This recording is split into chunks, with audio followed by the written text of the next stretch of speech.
जय Shivray friends, मी आज लाडू आणि बर्फी बनवली, ते पण एकाच पदार्थापासून. ते पदार्थ म्हणजे पोळी. आपण रोज जेवणामध्ये पोळी तर बनवतोच, नाही तेव्हा सकाळची पोळी पडते. तर ती पडलेली पोळीपासून तुम्ही सायंकाळी असं मस्त भन्नाट स्वीट तयार करू शकतात आणि तुमच्या सासू सासऱ्यांना, तुमच्या नवऱ्याला खुश करू शकता. ज्यांना गोड आवडतं त्यांच्यासाठी तर खास.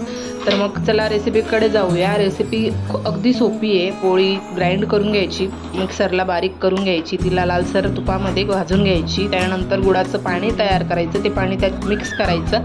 चांगलं मिक्स झाल्यानंतर ते बाहेर काढून घ्यायचं आणि ज्याला पटेल त्याने ते ड्रायफ्रूट्स त्याच्यामध्ये ॲड करून घ्यायचे. मी तर काय केलं नव्हते, शेवटी फक्त बदाम टाकले होते आणि लाडूच्या आकाराचे लाडू बनवून घेतले आणि बर्फीच्या आकाराची बर्फी बनवून घेतली.